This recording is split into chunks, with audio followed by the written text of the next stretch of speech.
Tan Fu meets a noble lord at H. Just as Tsi Mao was going into the city, he met Ko Yun and his 300 coming out. It had happened that, while at the banquet, Ko Yun had noticed some movement of men and horses, and had at once gone to the banquet hall to see if all was well with his lord. Missing him from his place, he had become anxious and gone to the guest house. There he heard that Tsi Mao had gone off to the west gate with troops, so he quickly took his spear, mounted, and went, he and the escort, in hot haste along the same road. Meeting Tsi Mao near the gate, he said, "Where is my lord? He left the banquet hall quite suddenly, and I know not whither he is gone," was the reply. Now Ko Yun was cautious and careful, and had no desire to act hastily, so he urged his horse forward till he came to the river. There he was checked by a torrent without ford or bridge. At once he turned back and shouted after Tsi Mao, "You invited my lord to a feast. What means this going after him with a squadron of horse?" Mao replied, "It is my duty to guard the officials who have assembled here, as I am the chief captain." "Whither have you driven my lord?" asked Ko. "They tell me he rode quite alone out through the west gate, but I have not seen him." Ko Yun was anxious and doubtful. Again he rode to the river and looked around. This time he noticed a wet track on the farther side. He thought to himself that it was almost an impossible crossing for a man and a horse, so he ordered his men to scatter and search. But they also could find no trace of Liu Pei. Ko Yun turned again to the city. By the time he had reached the wall, Tsi Mao had gone within. He then questioned the gate wardens, and they all agreed in saying that Liu Pei had ridden out at full gallop. That was all they knew. Fearing to re-enter the city lest he should fall into an ambush, Ko started for H. After that marvelous life-saving leap over the torrent, Yüan-Tê felt elated but rather dazed. He could not help feeling that his safety was due to an especial interposition of Providence. Following a tortuous path, he urged his steed toward Nanchang. But the sun sank to the west, and his destination seemed yet a long way off. Then he saw a young cowherd seated on the back of a buffalo and playing on a short pipe. "If I were only as happy," sighed Yüan-Tê. He checked his horse and looked at the lad, who stopped his beast, ceased playing on the pipe, and stared fixedly at the stranger. "You must be Yüan-Tê, the general who fought the yellow turbans," said the boy presently. Yüan-Tê was taken aback. "How can you know my name, a young rustic like you living in such a secluded place?" said he. "Of course I do not know you, but my master often has visitors, and they all talk about Yüan-Tê, the tall man whose hands hang down below his knees and whose eyes are very prominent. They say he is the most famous man of the day. Now you, General, are just such a man as they talk about, and surely you are he." "Well, who is your master?" "My master's name is Suma, a compound surname, and his Ming is Huey. His other name is Sao. He belongs to Yingchu, and his Taoist appellation is Shui Qing, the water mirror."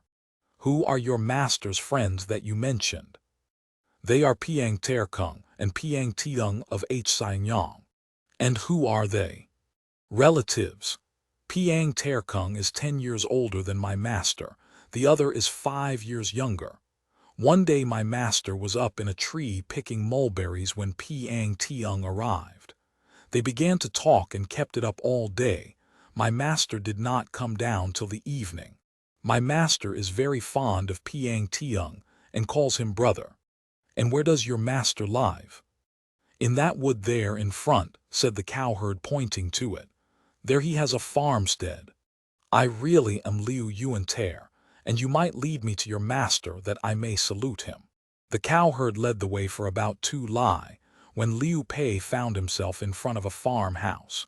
He dismounted and went to the center door.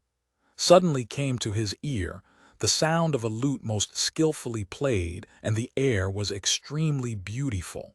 He stopped his guide and would not allow him to announce a visitor, but stood there rapt by the melody.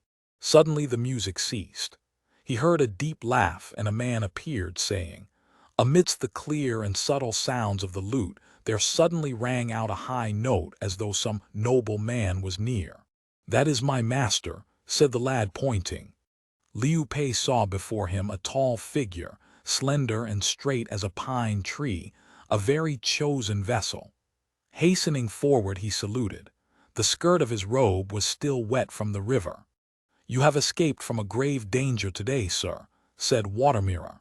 Yüan-Tê was startled into silence, and the cowherd said to his master, "This is Liu Yüan-Tê." Watermirror asked him to enter, and when they were seated in their relative positions as host and guest, Yüan-Tê glanced round the room. Upon the bookshelves were piled books and manuscripts. The window opened upon an exquisite picture of pines and bamboos, and a lute lay upon a stone couch. The room showed refinement in its last degree. "Whence come you, illustrious sir?" asked the host. "By chance I was passing this way, and the lad pointed you out to me. So I came to bow in your honored presence. I cannot tell what pleasure it gives me." Watermirror laughed. "Why this mystery? Why must you conceal the truth? You have certainly just escaped from a grave danger."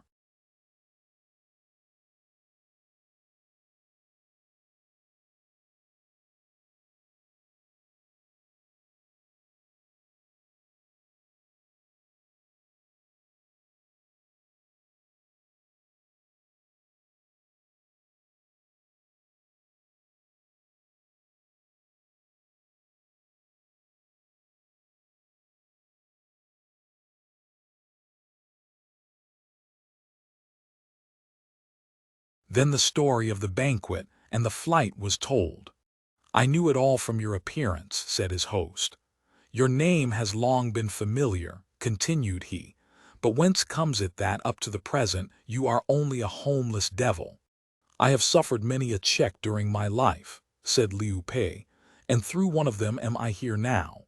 It should not be so, but the reason is that you still lack the one man to aid you. I am simple enough in myself, I know, but I have Sun Ch'in, my Chu and Qin Young on the civil side, and for warriors I have Quan Yu, Chang Fei, and Ko Yun. These are all most loyal helpers, and I depend upon them not a little. Your fighting men are good, fit to oppose a legion. The pity is you have no really able advisor. Your civilians are but pallid students of books, not men fitted to weave and control destiny.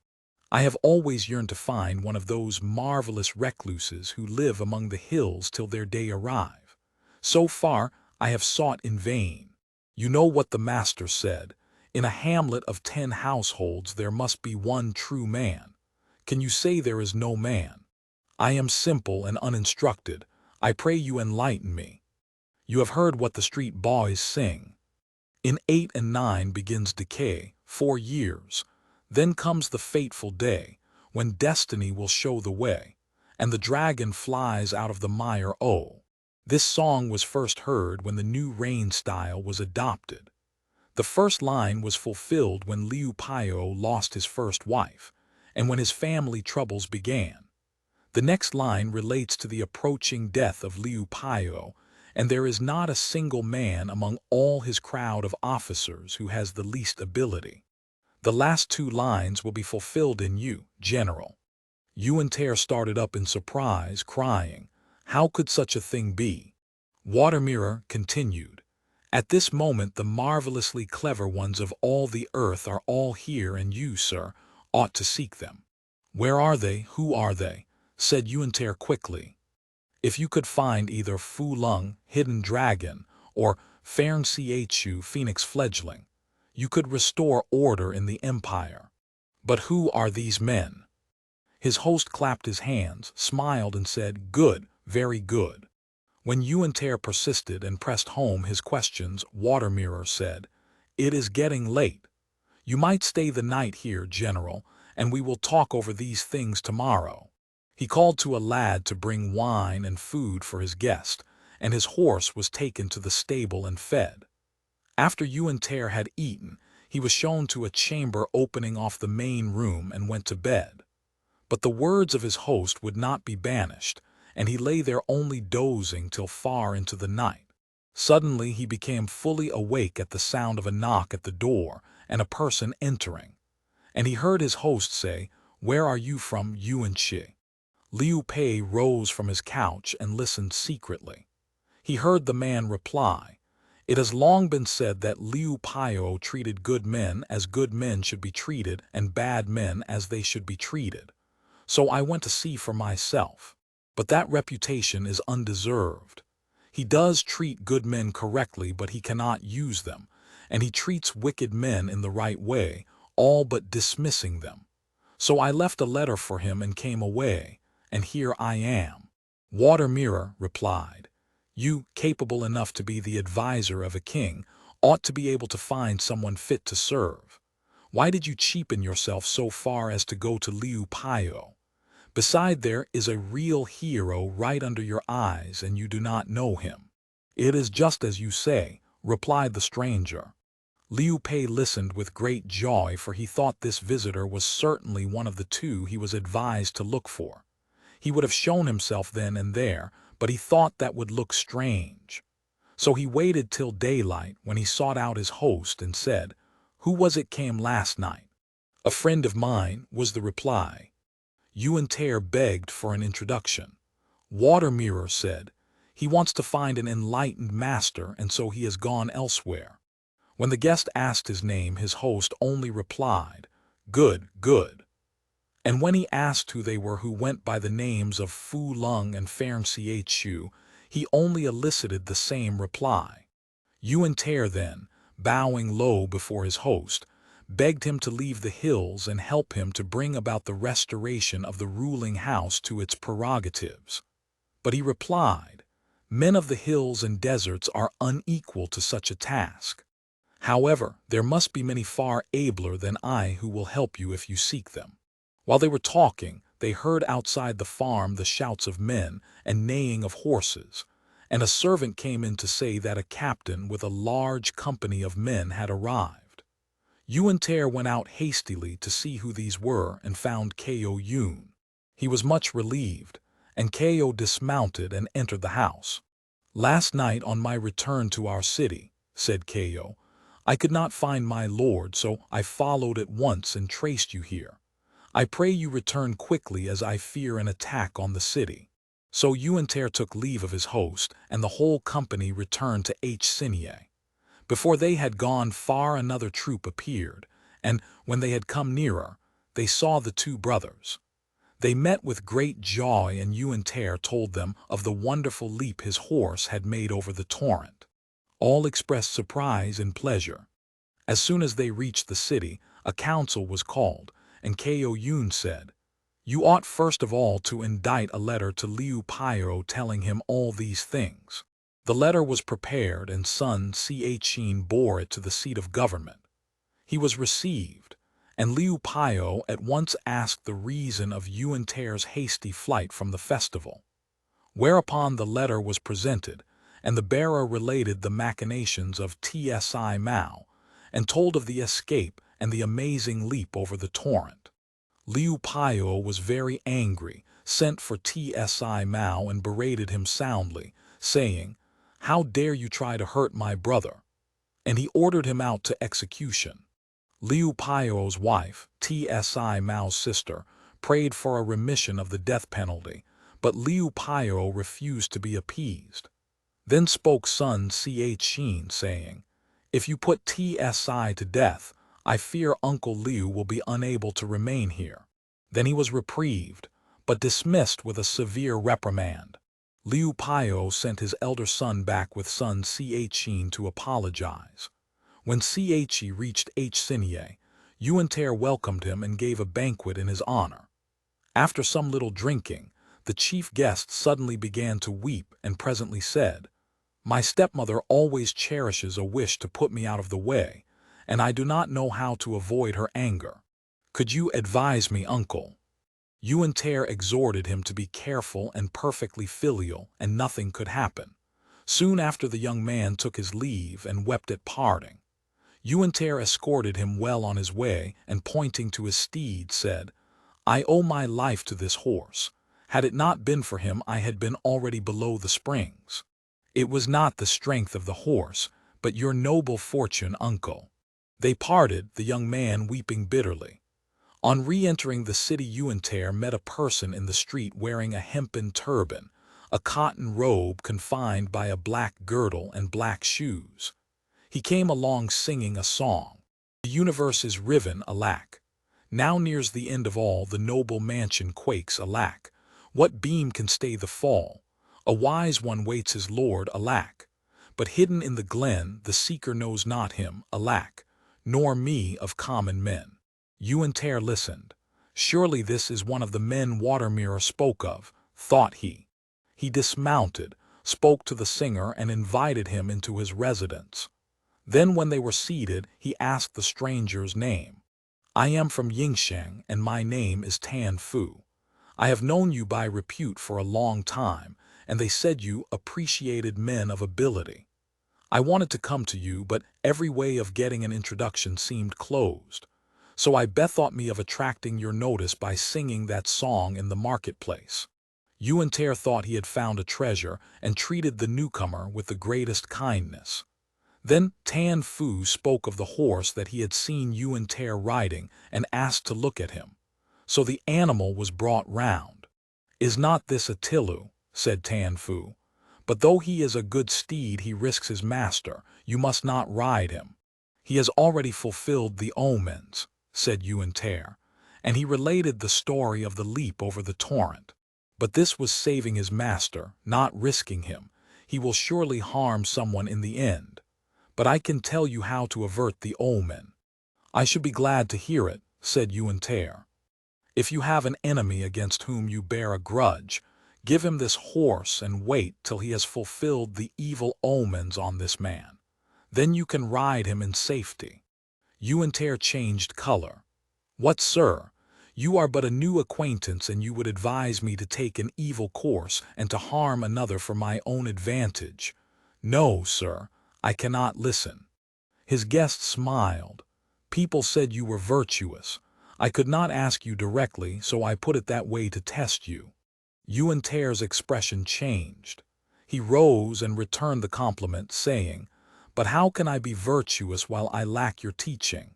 When I came here, I heard the people saying, 'Since Liu came here, O blessed day, we've had good luck, long may he stay.' So you see the effects of your virtue extend to the ordinary people." Thereupon Tan Fu was made organizer-in-chief of the army. The one idea that held Tsao after his return from Chichu was the capture of Qingchu. He sent Tsao Jern and Lai Tine, with the two brothers Lu who had surrendered, to camp at Fancheng with 3 legions, and so threatened Qingchu and Xiangyang. Thence he sent spies to find out the weak points. Then the two Lus petitioned Tsao Jern, saying, "Liu Pei is strengthening his position at Xinye and laying in large supplies. Some great scheme is afoot, and he should be checked.